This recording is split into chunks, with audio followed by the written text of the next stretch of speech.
Let us pray. Lord, as we look into the Scriptures, continue to teach us that we might grow as your people with good hearts who love and serve. Amen. So last week we talked about David, the youngest son of Jesse, being anointed to become king, the king that would take King Saul's place, because King Saul had grown to disobey the Lord. But what is significant is that David did not then try or end up becoming a proud person and start acting like the king of Israel. If you remember, about a year ago, we were talking about the story of Joseph and his brothers. And when he had a dream of everyone, including his mom and dad, bowing down to him, he got his coat of many colors. He became arrogant and proud, which led him to being sold into slavery. But this did not happen when David was anointed to be future king, and I suspect it's one of the characteristics that the Lord saw in David's heart, was his humility. As the Scriptures say repeatedly, God opposes and brings down the proud or the arrogant, but he lifts up and blesses the humble.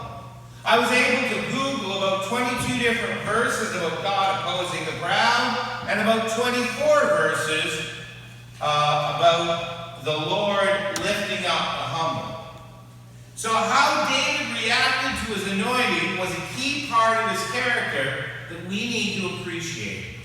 It shows up immediately in the story after his anointing, when the one that we're going to explore today. And I think we need to realize just how important being a humble servant is as being a person with a good or godly heart. So the story starts that after David's anointing, the Spirit of the Lord had departed from Saul, and an evil spirit from the Lord began to torment him. And when his servants saw that this was happening, they looked for somebody to play music to soothe the troubled breast. It's almost like David was the first music therapist. And Laura, of course, is a music therapist. And sometimes, even when I'm not in the same room with her, when she's playing the piano, she soothes my troubled heart as well. Well, she really does. She's very good, you know. Anyway, and the point I'm trying to make is that David, even though he was going to be king, when he got invited to come and to work in the palace, it wasn't his idea to go to the palace. He was just taking care of the sheep at home. And there was this need that came along, and one of the people at the palace had heard about David's skill as a musician, and so he was hired. And again, it's like David was not pushing himself in to be king. He just really trusted God and waited, and so he had a chance to come and to work, and when he got there, King Saul liked him and had him become a permanent part of his staff. Now, from our point of view, it almost looks like God had a plan. I mean, if David was going to become king, what a better place to learn to be king than hanging around the current king and meeting people in the inner circle of the court, and it prepared him. But it was not something that David went looking to get himself or trying to take for himself. He was willing to wait. And I think this is an important lesson, that he was willing to wait, and he was actually willing to help King Saul be better. When he was being upset, he played music for him to calm him down. He just patiently trusted that God would have him be king when it was God's time. And as I was reading this story, I suddenly thought back to a story we heard at Andrew and Carissa's wedding. It was really quite funny. And I'd always heard about how Andrew, when they were in high school, had sent Carissa a birthday note and a camphogram at camp in Morse code of all the geeky things to do. And they made Carissa translate it.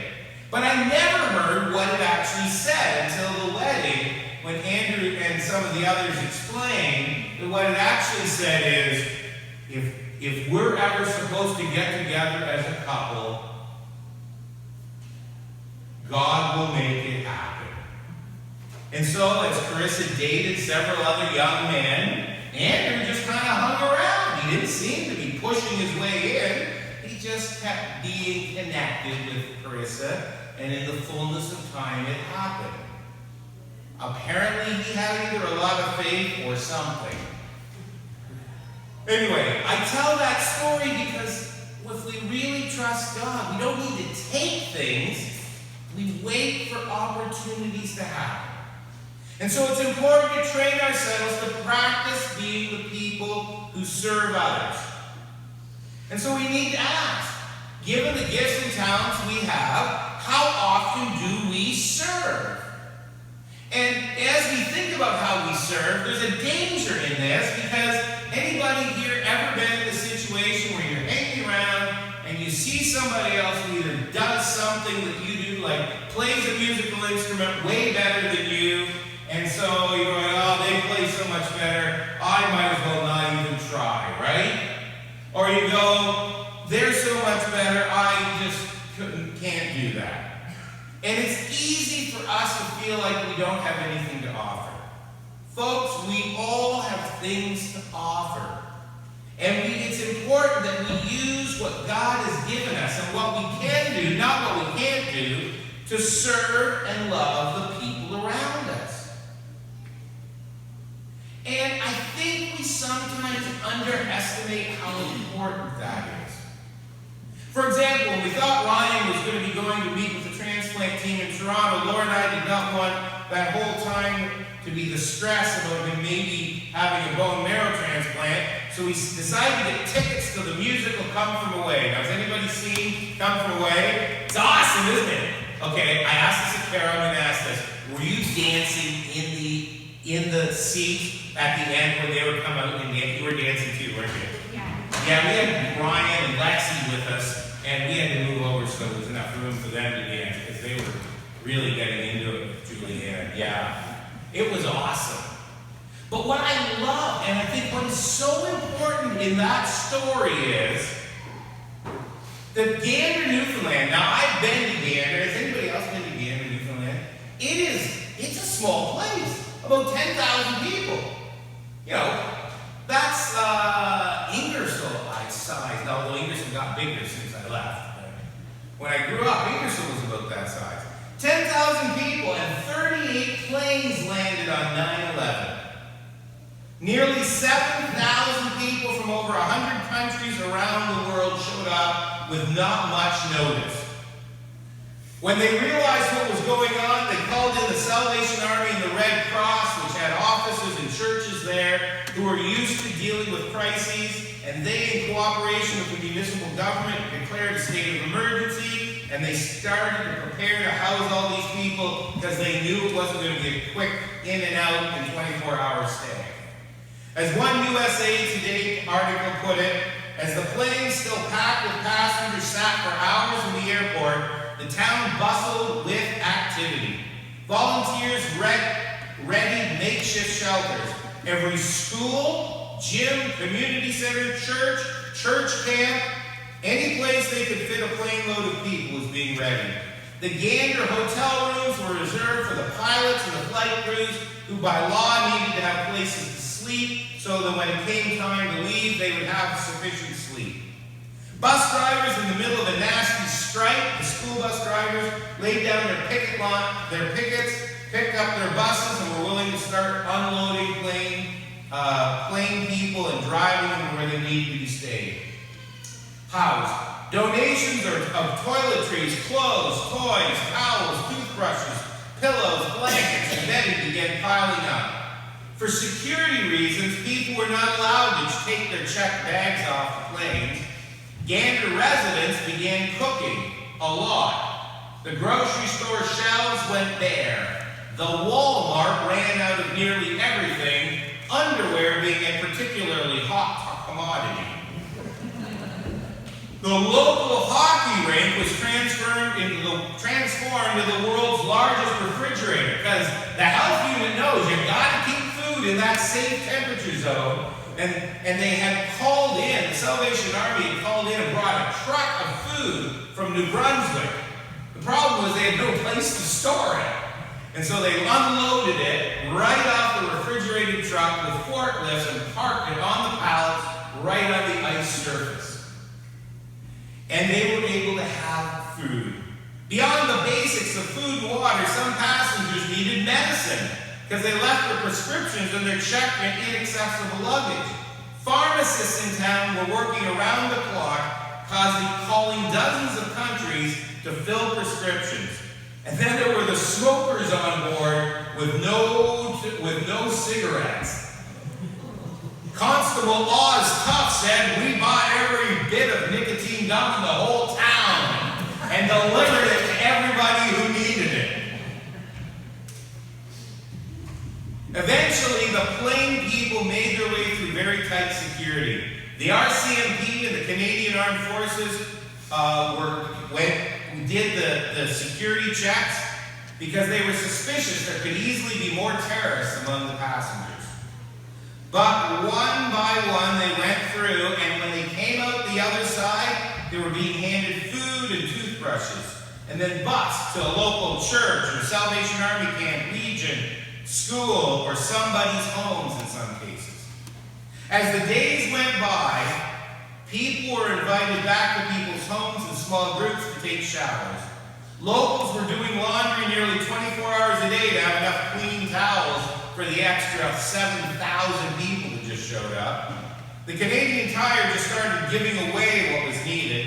Some of the plain people were recruited to help collect barbecues for a big cookout.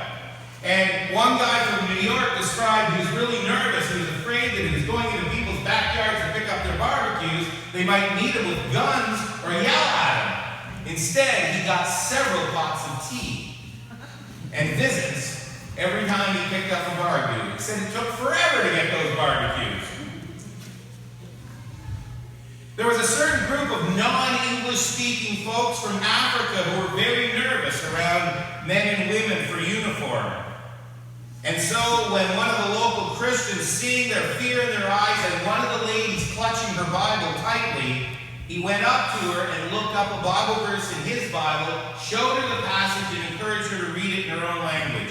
I can't remember the verse they used, and I couldn't find it in the book last night, but it could have been a verse very much like 1 Peter 3:14. But even if you should suffer for what is right, you are blessed. Do not fear. Do not be frightened. Soon the tension was beginning to be relaxed amongst these non-English speaking folks. They were taken to a Baptist church where they were fed and clothed, and being in a church and being treated kindly, they began to relax, and even if language was still a problem, they apparently got really good at charades to communicate. As Dave Blunden, 67, put it, they couldn't comprehend what was doing, that is, the plain people. He had taken in one of the families, and he said the way they looked at you, they almost wanted to touch you to make sure you were real.